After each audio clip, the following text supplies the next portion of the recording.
Il y a 2,3 milliards de chrétiens qui croient que Jésus est Dieu. 1,9 milliard de musulmans qui disent que c'est du shirk, le péché impardonnable. 1,2 milliard d'hindous qui adorent des millions de dieux. 500 millions de bouddhistes qui ne croient pas du tout en un créateur. Et 15 millions de juifs qui rejettent à la fois Jésus et Mohammed, paix et salut sur eux, en tant que prophètes. Chacun d'entre eux pense que les autres ont tort. Alors, qui a raison, en fin de compte? Et comment le savoir quand il y a 4500 religions différentes sur cette planète prétendant toutes détenir la vérité? La seule façon de répondre équitablement est d'examiner chaque religion objectivement et de voir laquelle résiste à l'examen. Pas ce qui nous semble confortable, pas ce que nos parents nous ont enseigné, mais ce que montrent les preuves réelles. Commençons par la plus grande religion du monde, le christianisme. 2 milliards de personnes croient que Dieu est devenu un homme, que Jésus est littéralement le Fils de Dieu et que Dieu existe en 3 personnes appelées la Trinité. Mais voici ce qu'on ne vous dit pas à l'Église. La Trinité n'a même pas été inventée du vivant de Jésus. Le concile de Nicée en 325 de notre ère a commencé à créer ce concept, et il a fallu attendre l'an 451 au concile de Chalcédoine pour le finaliser. Cela représente plus de 300 ans de disputes théologiques et de réunions politiques pour aboutir à la croyance la plus importante du christianisme. Est-ce que cela ressemble à une révélation divine ou à une construction humaine? Et c'est encore pire. La fin de l'évangile de Marc, la partie où Jésus apparaît après la résurrection, n'existe pas dans les manuscrits les plus anciens. Les spécialistes de la Bible l'admettent. L'histoire de la femme prise en adultère dans Jean chapitre 8 a été ajoutée des siècles plus tard. Même le verset sur la Trinité dans 1 Jean 5, 7 a été inséré par des scribes médiévaux. La Bible protestante compte 66 livres. Les catholiques en ont 73. Les orthodoxes éthiopiens en ont 81. Si les chrétiens ne peuvent pas s'entendre sur les livres qui constituent les Écritures, comment peuvent-ils prétendre que leur religion est parfaitement préservée?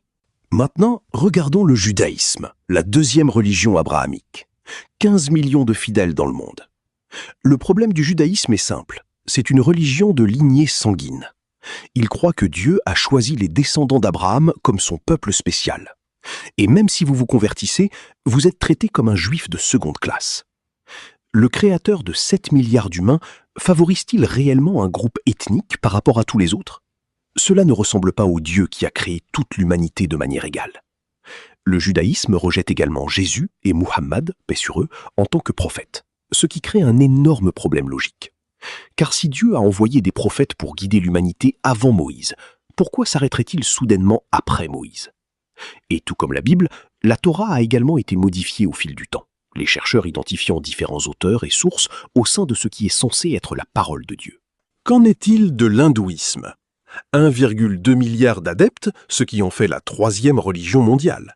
L'hindouisme possède des millions de dieux, Vishnu, Shiva, Brahma, Ganesh et des millions d'autres. Mais réfléchissez à cette logique. Si 2 dieux voulaient des choses opposées, quelle volonté s'accomplirait? Soit les 2 se produisent, ce qui est impossible, soit une seule se produit, ce qui prouve qu'un seul est réellement Dieu. L'hindouisme n'a pas non plus de fondateur unique, pas de livre unique, et aucun moyen de vérifier quel était le message original.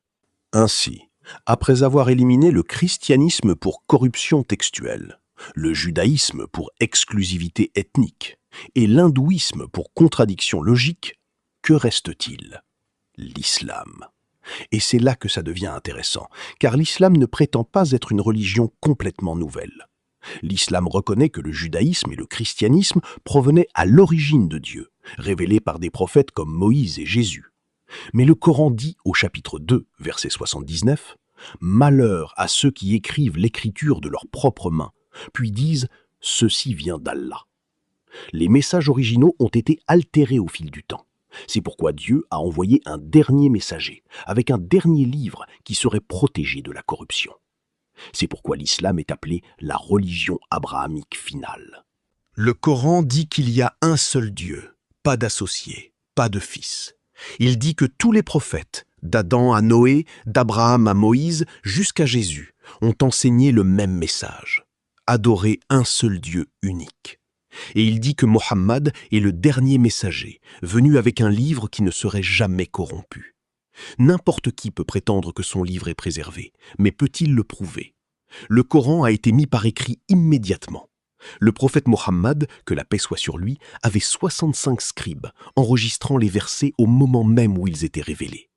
Il révisait l'intégralité du Coran avec l'ange Djibril chaque ramadan. Après sa mort, Abou Bakr, qu'Allah l'agrée, l'a compilé en un seul livre. Le manuscrit du Coran de Birmingham a été daté au carbone 14 entre 568 et 645 de notre ère. C'est du vivant du prophète. Et quand les chercheurs ont comparé ce manuscrit vieux de 1400 ans au Coran moderne, ils ont trouvé quelque chose de choquant. Identique, mot pour mot. Pas une seule lettre de différente. Mais voici ce qui sépare le Coran de tout texte religieux de l'histoire. Des millions de musulmans dans le monde ont mémorisé les 600 pages. Si chaque copie écrite disparaissait demain, le Coran pourrait être réécrit parfaitement, de mémoire seule. Aucune autre religion ne peut prétendre cela. Mais attendez, car c'est ici que vous allez être époustouflés. Le Coran contient des informations qu'il était scientifiquement impossible de connaître il y a 1400 ans. Le mot « homme » apparaît exactement 23 fois. Le mot « femme » apparaît exactement 23 fois. Les humains ont 23 paires de chromosomes. Coïncidence? Le mot « terre » apparaît 13 fois. Le mot « mer » apparaît 32 fois. Faites le calcul. Cela fait 29% contre 71%, ce qui est le ratio exact terre-mer de la planète. Le mot « jour » apparaît 365 fois. Le mot « mois » apparaît 12 fois. Le Coran décrit le Big Bang au chapitre 21, verset 30. Sauf que le Big Bang n'a été découvert que 1400 ans plus tard, dans les années 1900. Le Coran dit que l'univers est en expansion au chapitre 51, verset 47, ce qui n'a été confirmé par la science qu'au XXe siècle. Le prophète Muhammad a fait une prophétie qui semblait insensée. Il a dit que des Arabes du désert, pieds nus, rivaliseraient pour construire les bâtiments les plus hauts. Les Arabes à cette époque étaient les personnes les plus pauvres de la terre, juste du sable et des chameaux. Mais le pétrole a été découvert et regardez maintenant Dubaï et Riyad rivaliser pour les gratte-ciels les plus hauts du monde. Et ce ne sont que quelques exemples.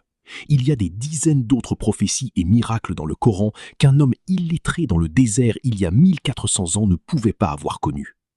Le Coran déclare au chapitre 3, verset 19, « Certes, la religion acceptée d'Allah, c'est l'islam. » Verset 85, « Et quiconque désire une religion autre que l'islam ne sera point agréé. » La question n'est pas de savoir si cela semble arrogant. La question est, est-ce vrai?